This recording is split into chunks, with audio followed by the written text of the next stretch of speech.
Carolina's field, forest, and water. A closer look at agriculture in South Carolina and conversations between the current and future leaders of the Palmetto State's largest industry. Carolina's Field, Forest, and Water is a production of the student media team at the South Carolina Governor's School for Agriculture at John De La Howe. And now, here are your hosts, Dell Brockman and KC Connolly. Welcome to this edition of Carolina's Field, Forest, and Water. My name is Dell Brockman, and today my co-host is KC Connolly. Our guest for today is the founder and CEO of the Charleston Coffee Roasters. His company produces small batch coffee that's sold directly to consumers online and now can be purchased in supermarkets across South Carolina and beyond. Plus, his company has one of the coolest logos of a product I've ever produced in South Carolina. Our guest is the Mr. LOWELL GROSSE. Thank you for visiting with us today. Well, thank you. Thank you for having me. So I got to start off. How did you decide to become a coffee importer? It was, I was invited in by I got married, my father-in-law invited me into his company. My father-in-law was second generation coffee importer. So his father and uncle started importing coffee back in 1917.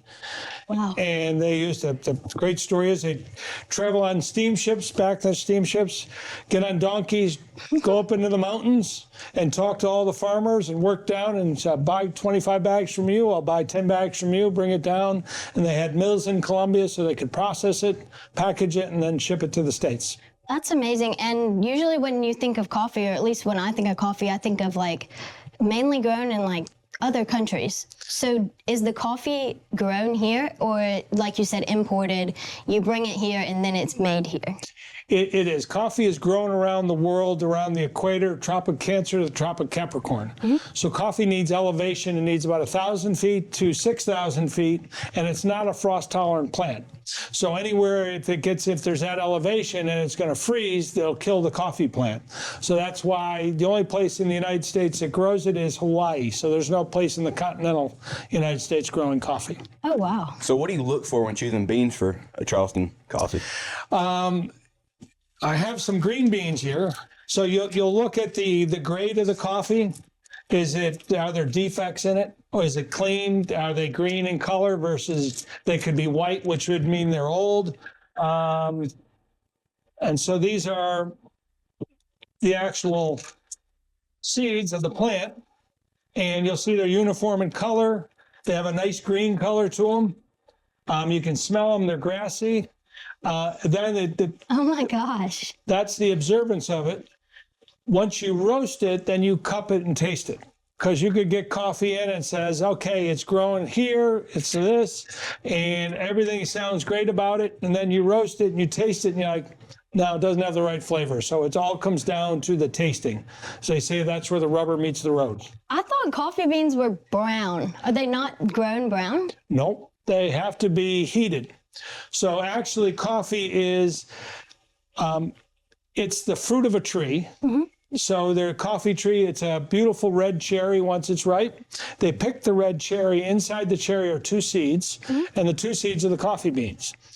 But when they're in the cherry, they're large and they're white. They're filled with about 60% moisture and water. They have to dry them and get them down to this state to about 11 to 12% moisture, and that's the green. Then what you do is you take heat in these roasters. They're big drums that turn, right. And you get it to about 400 degrees, and they'll be roasting for about 12 to 15 minutes. And during that roasting process, take it from that green to a white, you're driving out the moisture, and then it'll turn a cinnamon color, and then it starts expanding in size and turning brown, what you see in the grocery store. And it'll crack, and it's after that first crack where all the flavors are created. There's about 3,000 different flavor compounds that are created in coffee once it's roasted. Oh my gosh. Wow. I didn't know coffee was like that intricate. So these beans, you'd put these, like you said, you'd put these through your roasters, and these green beans would turn into the brown coffee beans we're used to. Correct. Wow.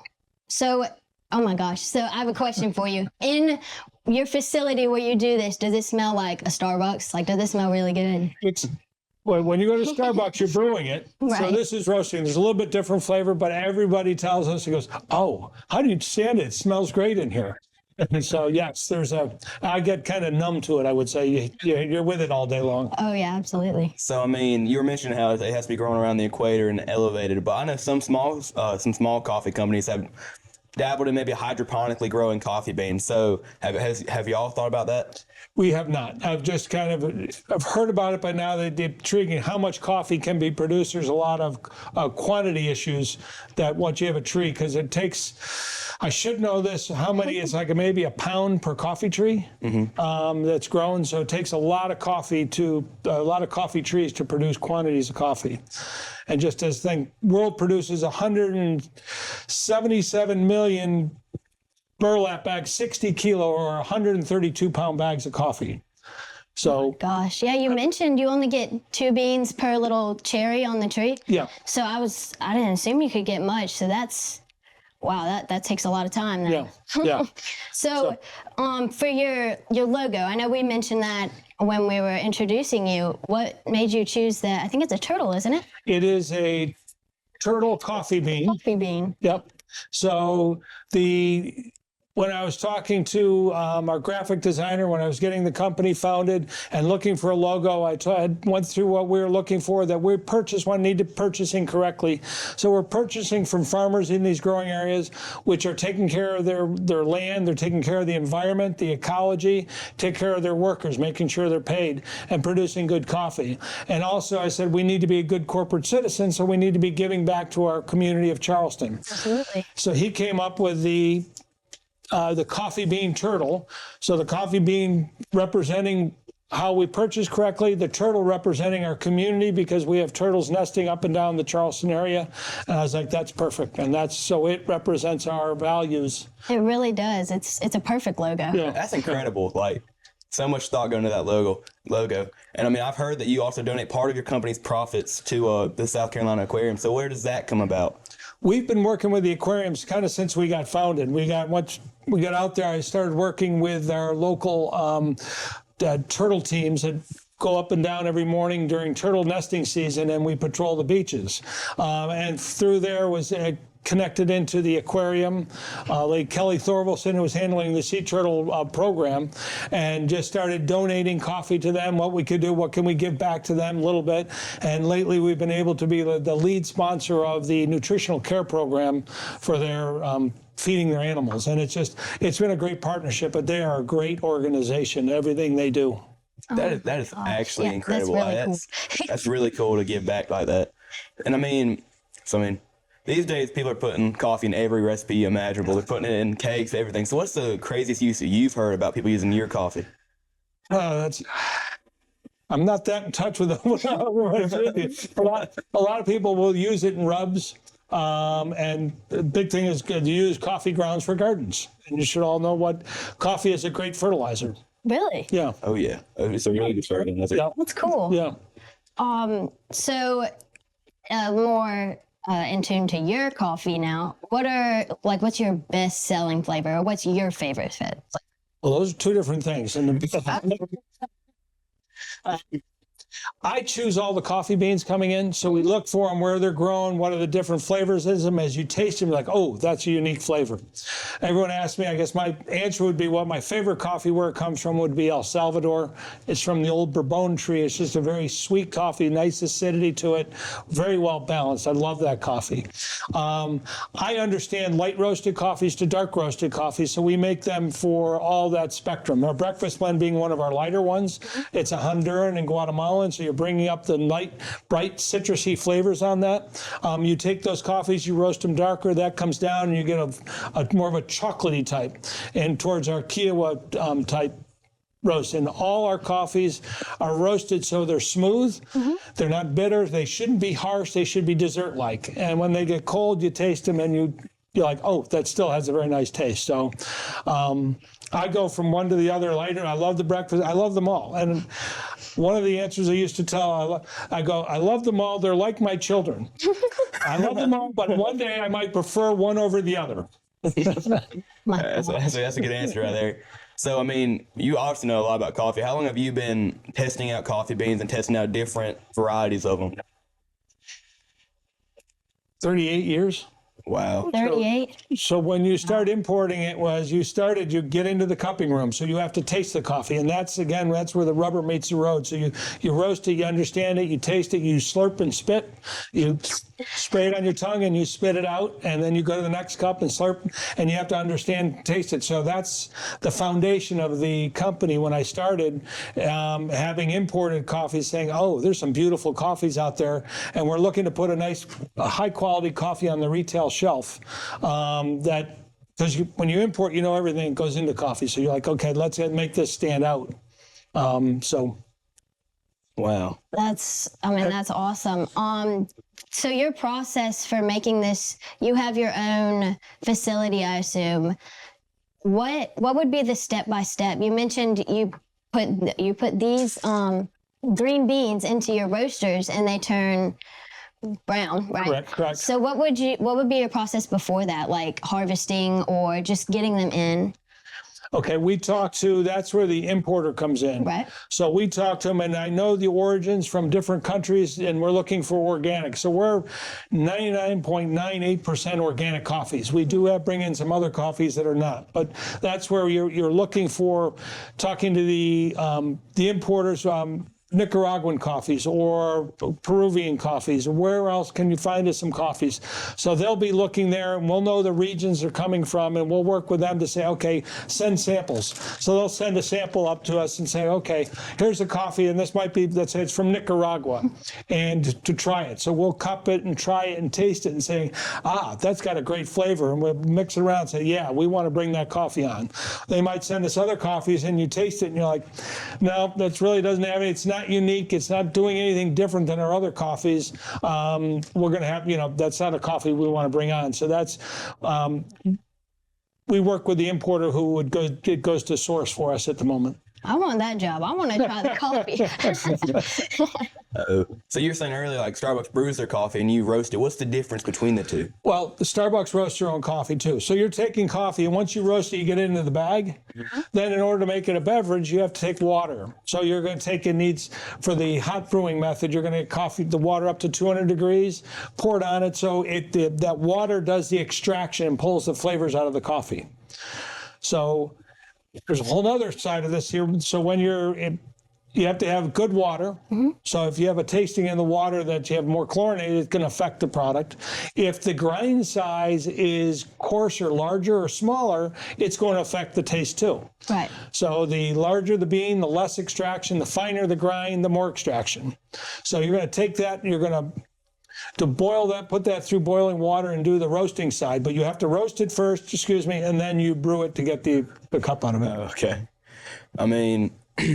What advice would you give any young entrepreneurs maybe thinking about starting a business, or especially looking into like a specialty foods type of market? I mean, that's a very small market. So what would you say to them? Go with your passion at first. What is that you want to do, and why does that make you happy? And creating a food product. You're doing it. What are you doing? When you hand it out to people, do they like it? And then that's the consumer acceptance of that product. And then you start with that and moving forward. And then you're looking at financials. So you have to look at what's it going to cost? How am I going to produce it? What are the next steps? How do I get it to the ability to sell it? Do I do it online or do I do it to a retailer? So there's first, find that product that brings passion, and then you can go out and get it. Well, you have it, and then seek advice from others. So you said y'all are in store now, right? You sell in store. How did that come about? Like, how do you get your product in the store? We did it very slowly. Mm-hmm. We went and talked to, a lot of times we had local stores, the Whole Foods and that came in and said, oh, we'd like to have your product on the shelf. Mm-hmm. And got into there. We went and then talked to other grocery stores and retailers and talked to them about getting our store, product in the shelves. And they get us in the local section and it starts selling well. And they're like, oh, good, we want to take this, and they'll put us in the coffee aisle, and then start selling more. So they want, anytime you have a product in the retailer, they need it to move off the shelf. So it has to have that consumer pull, right, in order to sell. So that's and then, as they say, business brings business. So if you're successful and other retailers see it, why don't we have that product? Right. So little by little.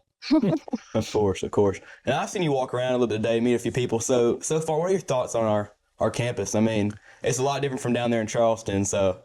I love it. I think this is, Tony gave me a tour of the campus, and it's phenomenal to have all the resources you have here, everything you're doing.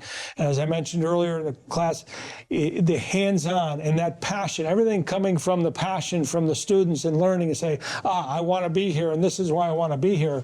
And taking that pursuit is tremendous.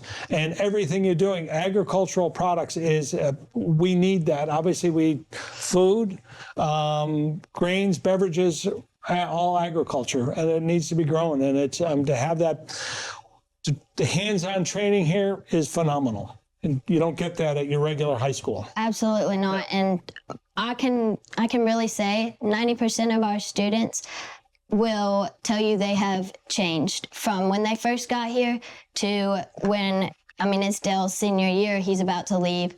But even just me, this is my first year. And coming here, you meet people who have such pride in the school, and it really makes you feel like, oh, wow, I like being here. I enjoy being here. So when we come and talk to guests like you, I mean, it's great to hear about how you think our campus is, oh, this is so interesting. And I'm like, yeah, it is interesting, because I felt the same way on my tour. And it's amazing, because it's so different, like you said, than a normal, typical high school. We get so much more hands-on experience, and this, I mean, your coffee and growing all that would fall into our horticulture. I'm sure our horticulture students would love to hear about this. I don't know if you got a chance to go down and see Miss Rhodes, but I'm sure they'd be so intrigued with this. I'd love to hear, and I'd love to learn from them. Well, could they teach me more about the coffee plant? Absolutely. Yeah. I was walking through the halls earlier right after you left, and my buddy, he was telling me, he was like, you know, I might want to try hydroponically growing coffee beans now. He's like, that might be a fun little challenge to do on a small scale. And I was like, I got to go talk to this guy. I got to know what he told you. I mean, that's another thing about the school, though. We're always meeting new people. The networking opportunities here are crazy, because if I was at my normal high school, I definitely wouldn't be sitting in a studio right now talking to the CEO of Charleston Coffee. I mean, that's just crazy to me. Bill Nye the coffee guy.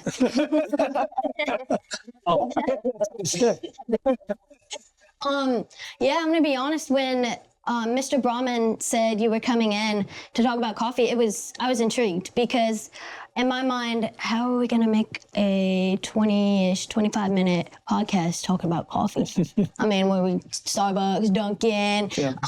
But it's been so interesting to learn about the different processes y'all have and the importing. I mean, just how you sit there and you say, yeah, we just pour it in the cup. You got to taste it. I mean, I want that job. Like, I want to get paid to taste coffee. We'll bring you by our facility. We'll give you a trial run. You can come in and soak and spit. I'd love to. I never knew this so much went into coffee making. I mean, I guess it's really a fascinating. It's really a science. I mean, you got to taste it from the farm to table. You really got to know a lot of your stuff. And I mean, you seem to have it down. You always have a passion for it. I mean, it's so cool. I never knew so much went into coffee. It does. It's interesting, and when they asked me to come speak, I'm like, oh, the big tie-in here. What? Because coffee is an agricultural product, and you go there to learn, and you travel the source, and you see how it's growing and what they do, and in the hands and the farms and the family that actually derive their income from these products, and then coming and seeing the care they take to produce that, and you taste it, and you're like, oh, that's really good. Let's get that out, and let's get that to the public. So. Yeah, so would you say this is your daily breakfast coffee? This is what you wake up and you have in the morning? As I said earlier, I'm like the cobbler's shoes. I grab whatever I can to brew it. But I always wait to come to work to have my coffee, because I'll be tasting coffee. So it'll be whatever they brew. I want to taste them all. Right. I want to make sure they're... We just got to throw on some samples here. We got... Yeah. Pretty cool. Oh. So... Yeah. How many different flavors do y'all have at your at Charleston Coffee? At our facility, every one of all the coffees we buy stand on their own. They go out as we call them a single origin. They could be a single farm or co-op. So all those, we could roast them, cup them, and taste them. So those can be all single coffees. Then we take those and we blend them. So there's over 30 different types of coffee blends that we actually have. what's on the retail shelf. Obviously, they only give you so much. Harris Teeter has our largest, which we have about, I think, 10 different qualities. But we go from lighter roast to darker roast. I see that right here. It says this one says medium roast, and that one I assume would be lighter. This is a little bit lighter in taste, even though it's qualified as a medium. Which one you got over there? I got the Colombian French roast. That's our darkest. All the beans on there. Ooh, wow. I got Loggerhead. That's one of our newer ones on the market. It's delicious. Is it? Yeah. It's a I'm medium. definitely going to stop by when I'm down there in Charleston coming up. Yeah. Man, Make me some coffee.